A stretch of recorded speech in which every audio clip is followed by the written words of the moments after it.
Hello guys! For today's video guys, na yan guys, nag-prepare po tayo ng mga ingredients dyan guys. Saan yan? Meron po tayong flour. So ayan, sinusukat ko po siya kung ilan po yung flour na ating gagamitin sa ating recipe. So ayan guys, at kumuha na rin din tayo ng cornstarch. Iba din yung flour guys at cornstarch. So ayan, ipaghalo po yan siya guys. So ayan, ayan, tinatakal ko na siya guys para po siya, meron po siyang measurement para po sigurado po yung ating pagtitimpla. So, ayan guys. So, alam nyo naman siguro kung ano yung ating lulutuin ngayong araw na ito. So, ayan guys. O, diba? Meron po tayong okra dyan. So, ayan. Okra po yung ating lulutuin. So, ayan yung kanyang mga sangkap guys na ating kakailanganin. Flour, cornstarch. So, ayan guys, nanonood muna ako ng mga videos yung talagang paano siya lulutuin at paano siyang mga measurement niya at anong kakailanganin ng mga sahog. So, ayan guys, kumuha na rin ako dyan ng paminta guys. So, ayan, syempre, takal-takal is life tayo guys kasi hindi po tayo marunong mag-tansya-tansya lang. So, ayan guys, so, ayan, meron tayong paminta. So, ayan guys. So, tatlo na yung ating nilagay dyan. Tatlong ingredients na. So, ayan guys. O, diba? Hala, tak-tak na. Tak-tak talaga guys. So, ayan.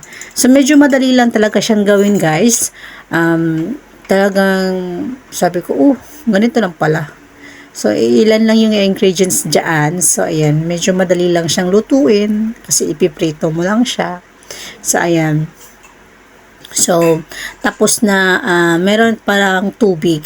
So, tubig yung ating ilalagay dyan at lalagyan din siya ng, itlog. So, ayan guys. So, tubig na muna natin yung ilalagay natin dyan. So, ayan.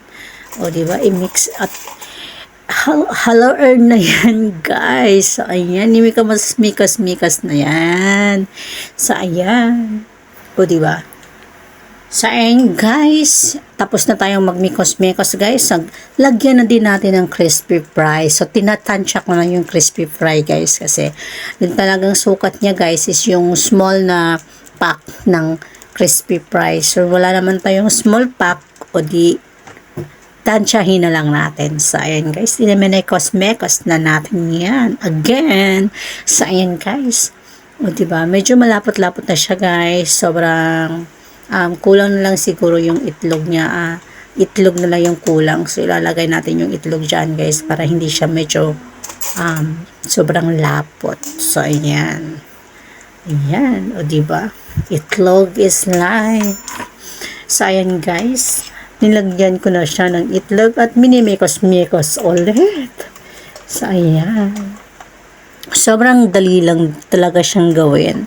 At hindi ka talaga, ay alam mo yung nagluluto ka araw-araw para bang iba't iba yung recipe. So, marami kang natututunan talaga. Na-experience mo yung ibang-ibang pagkain at iba't ibang luto. Iba't ibang lasa. Alam mo yun guys. Tsaka talagang diyan ko lang talaga natututunan yung laging nagluluto guys. Kasi yung sa talagang dun sa boss ko naman, hindi naman isang araw, isang beses lang talaga kami nagluluto.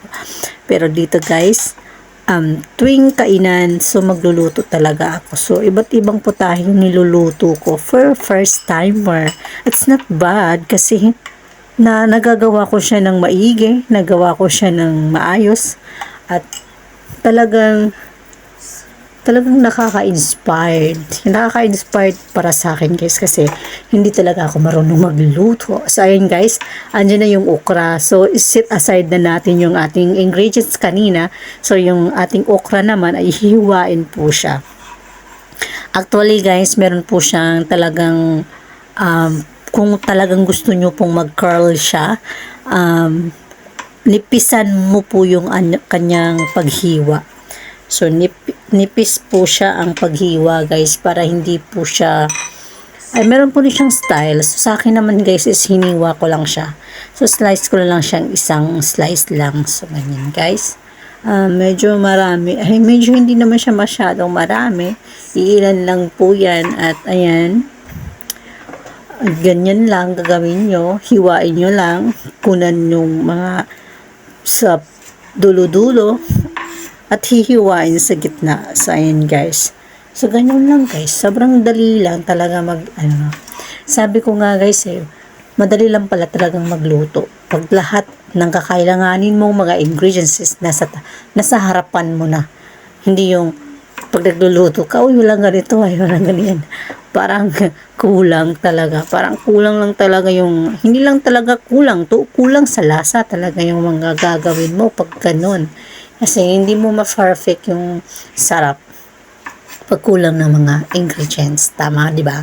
So, yun guys, sobra akong natutuwa at medyo mahirap siya. Medyo, alam mo yun, nakakapagod siya. Pero pag once na nakikita mo yun, yung result niya, so sobrang na-amaze ka. So, nasasayahan ka na lang kasi para bang yung bang natutuwa ka lang talaga kasi nakikita mo na yung result ng yung pinaghirapan at talagang first time mo talagang magluto ng ganito, parang mo pang restaurant. Alam mo yung may iba't ibang luto ako dyan guys, pero eto kasi lang to, gulay. So yung mga ibang video ko, so mga para bang nasa restaurant ka lang na kumakain kasi para bang talagang mga special talaga siya guys. So, ayan guys. O, tapos na akong maghiwa ng okra. So, ayan. Ilulublub ko siya doon sa ating mixtures na mga flour, cornstarch, crispy fry, at itlog, at yung paminta. So, ayan guys. So, ganyan lang siya guys. Ilulublub mo siya. Lahat na ilulublub mo yan. So, pinaisa-isa ko siyang nilulublub. So, medyo matrabaho siya sa ganyan. Pwede naman sigurong ilublob lahat yan. Pero, iniisa-isa ko siya guys. So, ayan. So, medyo mahaba-haba talaga yung ating video na yan kasi medyo iniisa-isa natin. So, lagyan na natin ng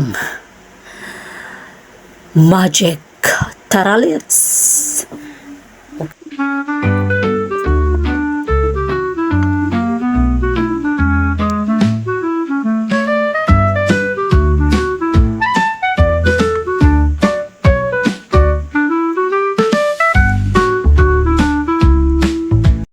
So, ayan na guys, ready to cook na guys. And then, ayan, na-coat ko na siya lahat. So, ayan. So, mag-prepare na tayo ng mantika. So, meron na din akong piniprepare dyan na mantika. So, madali lang talaga yan guys. So, ayan. Hindi pa medyo mainit. So, ayan guys. Haantayin po natin yan pag uminit na. So, ayan. So, ayan guys, mainit na siya at yan, niprito na natin yung ating okra with eggs. So, ayan guys.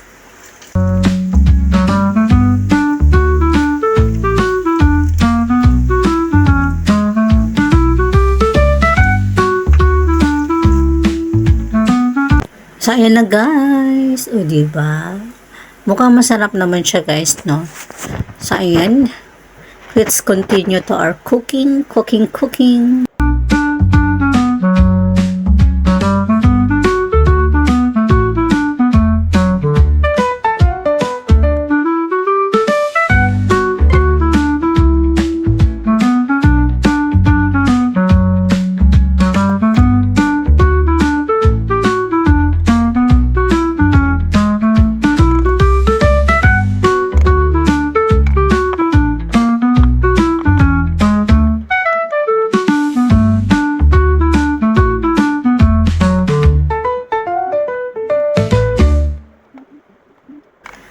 So, ayun guys, luto na siya guys. O, diba? Ready to serve na guys.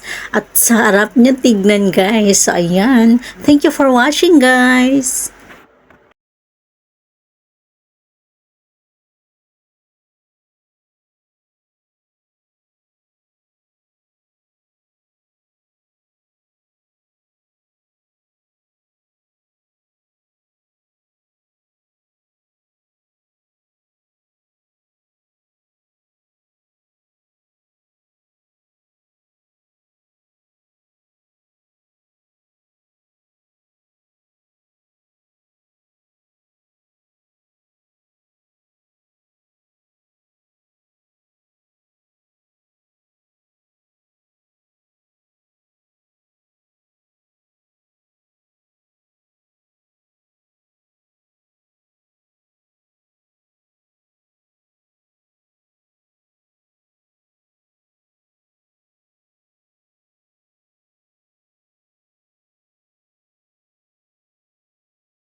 So, ayan na guys. Ayan, luto na siya guys. Ready to serve na guys. Ayan, di ba? Ang ganda.